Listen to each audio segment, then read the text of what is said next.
அறிந்தும் உணராதவர்களாக இருக்கிறார்கள். பெண் பிள்ளைகளுடைய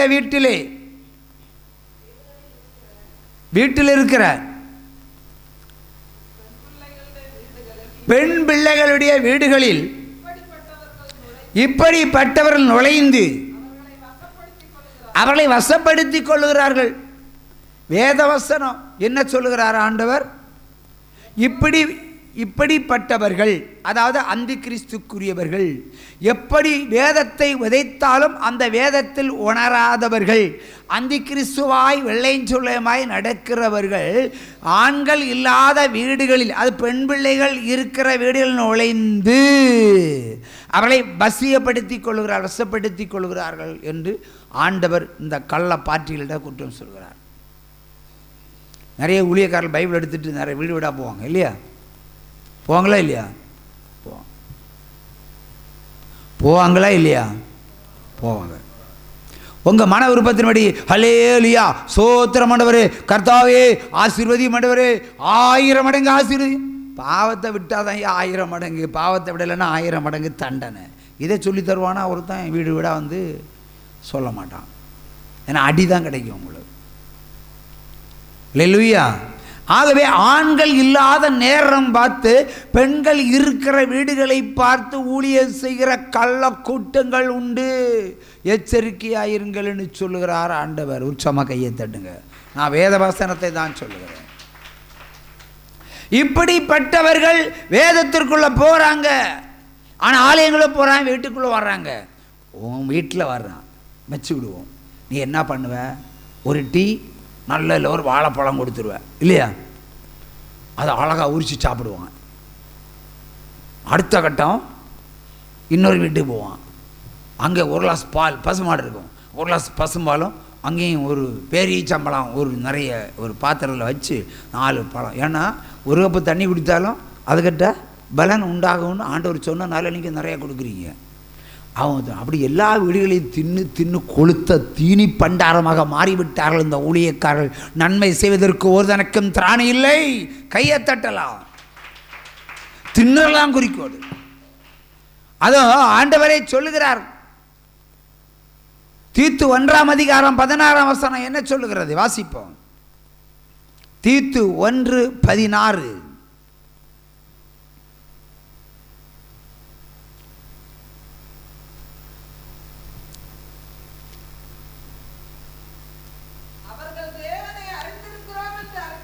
அவர்கள் தேவனை அறிந்திருக்கிறோம் என்று அறிக்கை பண்ணுகிறார்கள். கிரியைகளினாலே அவரை மறுதலிக்கிறார்கள். அவர்கள் அருவருக்கப்படத்தக்கவர்கள், கீழ்ப்படியாதவர்கள், எந்த நற்கிரியை செய்ய ஆகாதவர்கள். போதுமா? அழகாக சொல்லுகிறான். கர்த்தரை கீழ்ப்படிய மாட்டாங்க, எந்த நற்கிரியும் செய்ய மாட்டாங்க, எந்த நற்கிரியை செய்ய மாட்டாங்க, ஒன்றுக்கும் ஆகாதவர்கள். அப்போ 9 அப்படித்தானே? அப்படித்தானே? அதுக்கு நம்பர் வச்சிருக்காங்க இல்லை பிரதர்? அப்படிப்பட்டவர்கள் வேதம் உங்களுக்கு காதுக்கு இனிக்கலாம், வாழ்க்கைக்கு இனிப்பை கொண்டு வராது, மதுரத்தை கொண்டு வராது. வேத வசனம் சாட்ட, வேத வசனம் பட்டை, அது உருக குத்தணும், குத்தி கிழிக்கணும். காலில் ஒரு செப்டிக் ஆச்சுன்னா கத்தி வச்சு கீறி பழுப்பெல்லாம் வெளியே எடுத்துருவாங்க. வலிக்குதுன்னு பார்க்க மாட்டாங்க, குணாகணும்னா கிழிச்சாகணும். அதே மாதிரி வசனம் என்ற பட்டை அவங்களை கிழித்தால் ஒழிய நீங்கள் மனம் திருந்த முடியாது. அதை மனம் திருந்தி ஒரே கர்த்தரை ஆராதிக்க வேண்டுமானால் இந்த பொல்லாத கர்த்தருடைய கிரியைகளிலிருந்து நீங்கள் வெளியே வர வேண்டும். அவர் சொல்லுகிறார், நான் உண்மையுள்ள கர்த்தர். சங்கீதம் 89 சொல்லுகிறார், நான் உண்மையுள்ள கர்த்தர். அவன் உண்மை இல்லாத கர்த்தர், அவன் உண்மை பேசாதவன், நான் உண்மை பேசுகிறவன். நான் பரிசுத்தன், அவன் பரிசுத்தம் இல்லாதவன் தான். காணிக்கைகளை வாங்குவது தப்பில்லை, அதை எதுக்கு பயன்படுத்த வேண்டும் என்பதை ஆராய்ந்து பார்க்க வேண்டும்.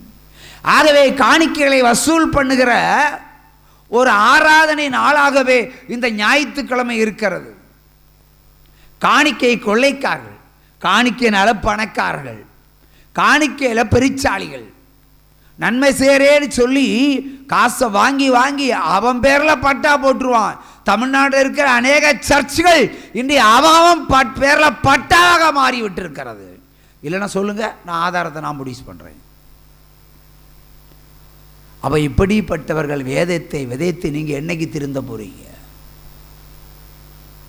நான் இது உங்களுக்கு சொல்லலை, இந்த செய்தியை கேட்க போகிறவங்களுக்கு அதிகமாக சொல்லுகிறேன். அது வேதம் கசக்கும், ஆனால் உள்ளே போனால் அது இனிக்கும். எரேமியா கூப்பிடுறாரு, எரேமியா இங்கே வா. வந்தார். அந்த புத்தக சுருளை அப்படியே சாப்பிடுன்னாரு. ஒரு புத்தக சுருளை சாப்பிடணும். புத்தக சுருளை சாப்பிடும்போது வயம்பு மாறி கசக்குது. என்னாண்டவர் எப்படி கசக்குது? அது தின்னும்போது கசக்கம், உள்ளே போனால் இனிக்கும். அதுக்கப்புறம் தான் மதுரமாக மாறிவிட்டது. இப்போ எப்படி இருக்கு? சூப்பராக இருக்கு. வேதம் அப்படி தான், வாழ்க்கையும் அப்படி தான். வாழ்க்கை என்பது முள்ளு தான், நெல்லிக்காயில் செருகுன குண்டூசி தான். ஆனாலும் முழுங்கணும். இது ஒன்றும் செய்யாதுன்னு நினைக்கணும். இந்த முள்ளை என் தொண்டையை கிழிக்காது.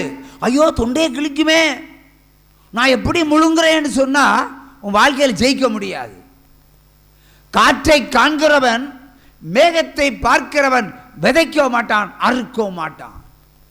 கடுமையான வேத வசனம் உங்களுக்கு இல்லாவிட்டால் பாவ சாத்தான் உங்களை விட்டு விலக மாட்டான். எளிமை நில்லுங்க. அல்லேலூயா.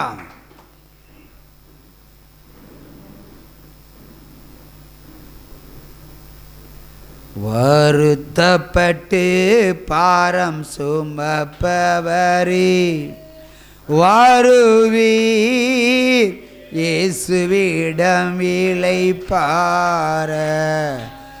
வருத்தப்பட்டு பாரம் சுமப்பவரே வருவீர், இயேசுவிடம் இளைப்பாற. பெரும்பாடுள்ள ஒரு ஸ்திரீ இருந்தால், காடும் நோய் நீங்க பலரிடம் சென்றாள்.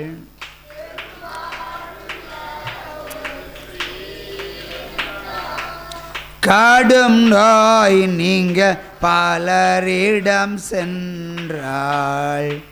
நம்பிக்கை இழந்தாள், நாதன் இயேசுவை கண்டாள். நம்பிக்கை இழந்தாள், நாதன் இயேசுவை கண்டாள். நடுங்கி வஸ்திரம் தட்டு சுகம் அடைந்தாள்.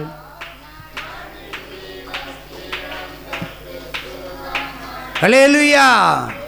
உலகத்தின் மேல் நம்பிக்கையை அவள் இழந்த பொழுது கர்த்தர் மேல் நம்பிக்கை வைத்தாள்.